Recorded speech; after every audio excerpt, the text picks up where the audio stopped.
Et notre invité aujourd'hui, Lionel Daudet, alpiniste et guide de haute montagne. Bonjour. Bonjour. Donc Lionel Daudet, vous êtes rentré des îles Kerguelen au mois de janvier après un bref passage à La Réunion. Vous étiez le chef d'une expédition donc à la fois médicale et sportive pour effectuer entre autres la traversée du Mont Ross, le point culminant des îles Kerguelen, et pour tester un dispositif de télémédecine sur l'archipel. Alors plusieurs semaines maintenant après votre retour, quel bilan vous tirez un peu de cette expédition ? On peut dire que ça a vraiment été un franc succès puisque tous les objectifs ont été réalisés, à savoir le volet de télémédecine qui a donc fonctionné à 95%, donc envoyer des données via un téléphone satellite, via Internet sur des réseaux cryptés. Donc ça a bien fonctionné. Et puis la partie alpinistique qui a été complètement flamboyante puisque nous avons pu réaliser 2 fois le Mont Ross, dont la directe, dont la traversée. Donc c'est vrai que c'était quelque chose de très fort par rapport à la météo locale, quoi. Ça ressemblait à quoi? Quelles étaient les difficultés que vous aviez à rencontrer sur place? Alors le Mont Ross n'est absolument pas une montagne classique. C'est un ancien volcan qui a été recouvert par le givre et sculpté par le vent. Et il faut beaucoup plus imaginer un ancien château fort de bande dessinée fantastique qu'une montagne telle qu'on peut les connaître dans nos Alpes, quoi. Donc c'est vrai que ça implique une technique différente parce que c'est du givre, c'est quelque chose de très inconsistant, de très délité, et il faut grimper sur des œufs en quelque sorte. Et en plus, il y a les conditions climatiques qui sont pas faciles. Alors il faut savoir que les Kerguelen sont des îles qui sont ventées en permanence, dont le climat compte parmi les pires de la planète. Et du coup, on se rend compte qu'il faut grimper dans des fenêtres je dirais pas de beau temps, ça serait même exagéré, mais de 100 vents qui sont extrêmement courtes, de l'ordre d'une dizaine d'heures maximale. Comment vous avez procédé alors dans ce cas pour réussir ces ascensions? Alors il faut être dans un état d'esprit, on est toujours sur le feu, toujours prêt à partir, tenter, et finalement réussir à trouver la petite fenêtre dans laquelle on va s'engouffrer. Donc il faut vraiment toujours être sur le qui-vive et puis essayer jusqu'à réussir.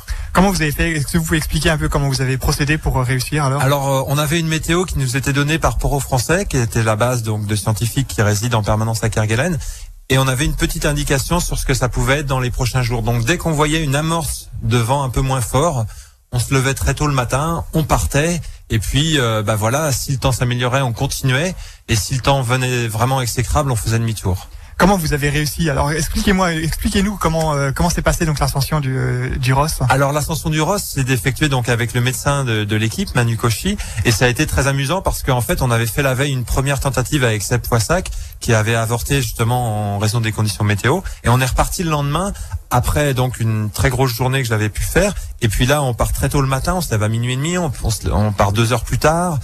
On part dans le mauvais temps, donc un glacier tout recouvert de neige, avec le brouillard et le vent, une ambiance très dure.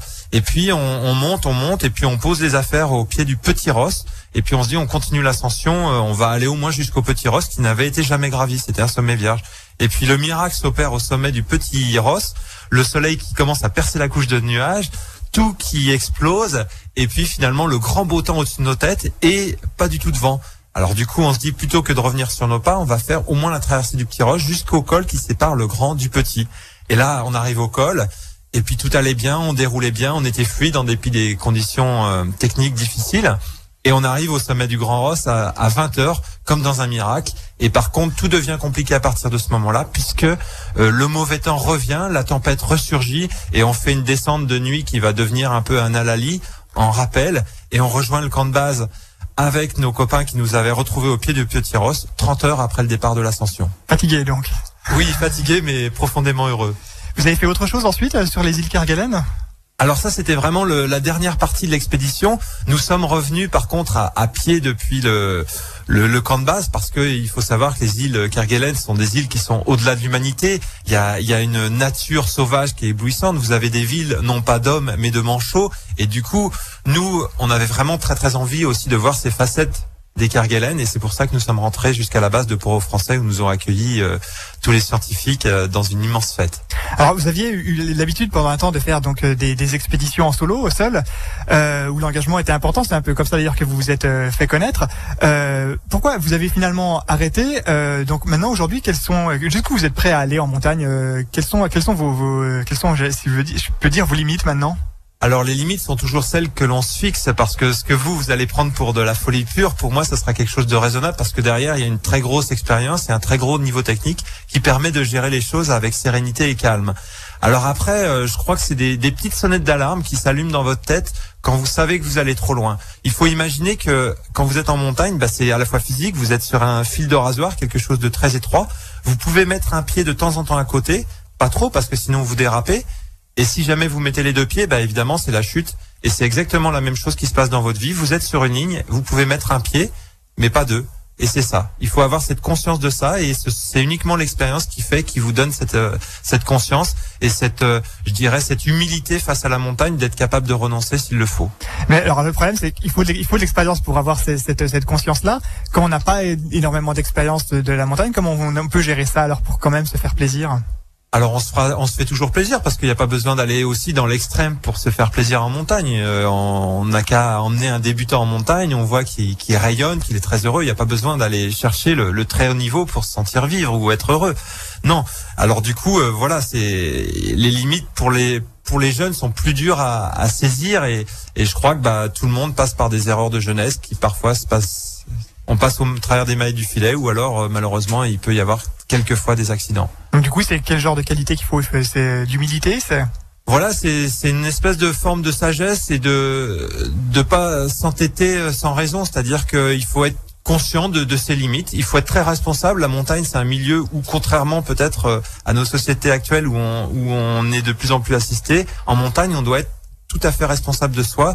Et à partir de là, d'avoir cette démarche de prudence et cette démarche de garder des marges de sécurité dans lesquelles, je me répète, il faut pas trop rentrer. Alors vous, pour revenir à vous, vous avez une certaine éthique quand vous allez en montagne, c'est-à-dire que vous n'utilisez pas de moyens mécaniques. Pour quelle raison? C'est simple, il faut imaginer la montagne non pas comme une simple paroi, mais comme un ensemble.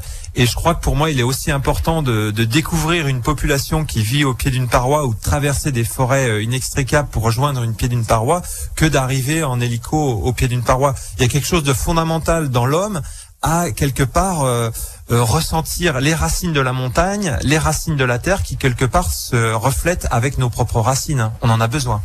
Et vous avez également, vous aimez donc les espaces sauvages, là, les endroits un peu où on voit pas trop la marque de l'homme, on la voit pas du tout. Vous en trouvez encore des espaces comme celui-ci? Alors dans les Hautes-Alpes, on a la chance d'habiter un département qui est merveilleux, donc on peut trouver des espaces qui sont un petit peu aménagés, mais dans lesquels on peut s'évader. Tout le monde a besoin de se ressourcer, tout le monde a besoin de se laver la tête. Et dans nos Hautes-Alpes, c'est vraiment très facile, parce qu'il suffit de prendre un vélo, de prendre des skis et de monter un peu pour être bien. Vous avez des exemples là comme ça? Oui, quand moi j'habite donc à l'Argentière-l'ABC, je prends mon vélo et je monte dans la vallée du Fournel, où il y a plus de villages, quelques cabanes de bergers, et là vous êtes loin du monde de la voiture, vous êtes dans un monde de silence, dans un monde de beauté, et quelque part vous avez franchi une porte alors que vous êtes tout près, mais vous rentrez dans un autre univers.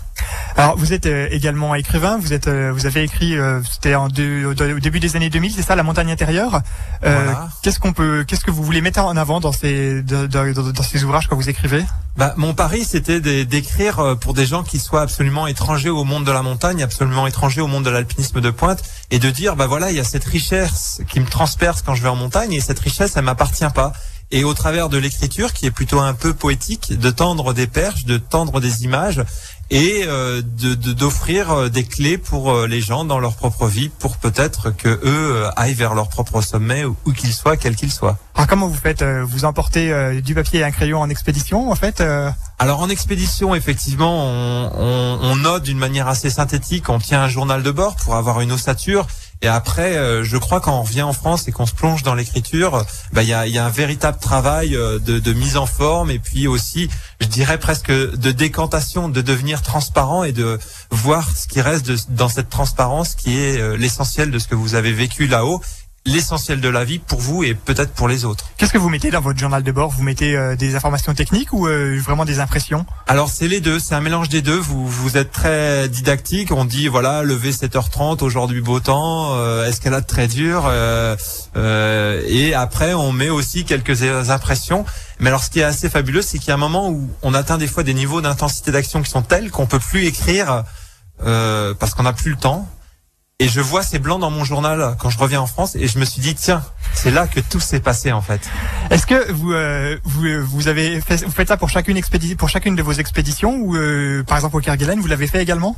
Alors au Kerguelen, je l'ai fait, mais d'une façon moins intensive, je dirais, que les autres expéditions, parce qu'il y avait pas mal de monde qui prenait des notes, donc j'étais un peu feignant cette fois, et du coup, je me suis dit, je prendrai les notes des autres. Et après, à chaque fois, vous les retranscrivez ces notes, vous les gardez, vous en faites quoi? Alors non, en fait, je les garde, et après, c'est vraiment un projet d'écriture, qui est un projet de livre qui a lieu, et une discussion avec l'éditeur, en l'occurrence Grasset, pour savoir ce qu'on veut mettre dans le livre, lui donner un squelette, et c'est une vraie réflexion après pour savoir comment va être le livre. Vous avez déjà des projets d'ouvrage sur le feu en ce moment?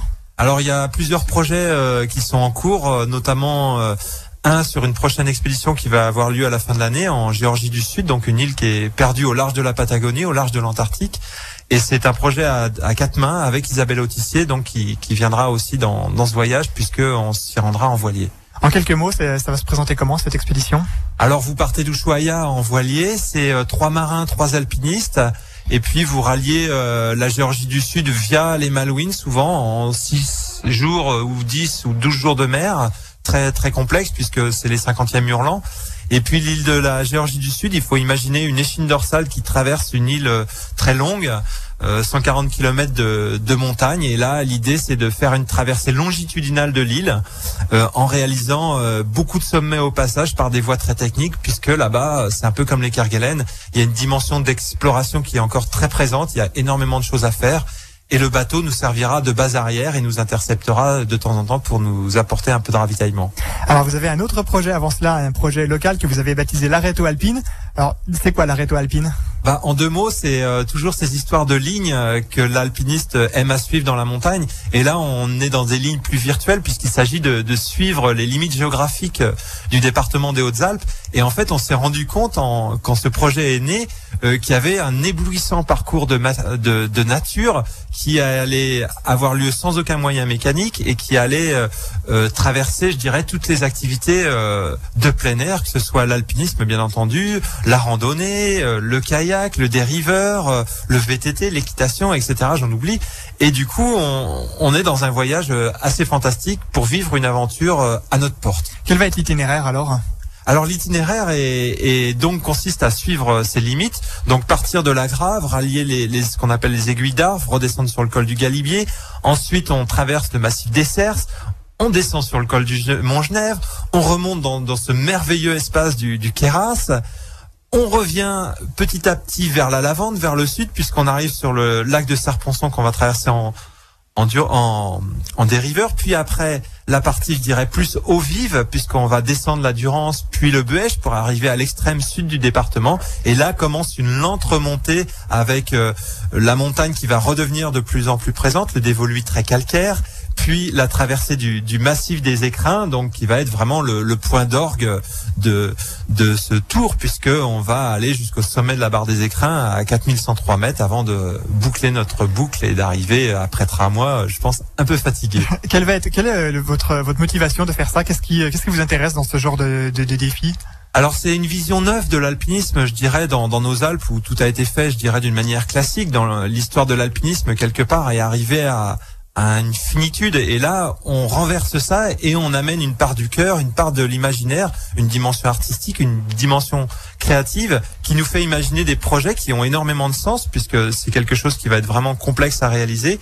Et en même temps, de dire que dans ce projet, il y a aussi de la beauté, il y a de l'alpinisme, il y a une ouverture sur d'autres choses. Et c'est ce qui m'intéresse aussi, c'est de s'ouvrir à d'autres domaines de l'aventure à l'heure actuelle. Vous allez le faire seul, accompagné?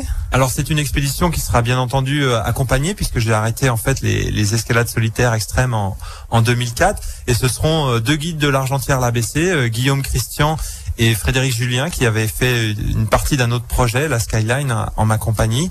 Et puis, il faut pas oublier après qu'il y aura 3 petits bonshommes qui vont se balader sur les crêtes, mais qu'il y aura énormément d'autres compagnons de cordée, et que ça sera finalement une cordée qui va être très très longue, puisqu'il y aura énormément d'amis qui vont venir nous intercepter d'une manière très régulière sur les crêtes pour nous amener du ravitaillement, pour récupérer des cassettes de caméras, d'appareils photo, etc., etc.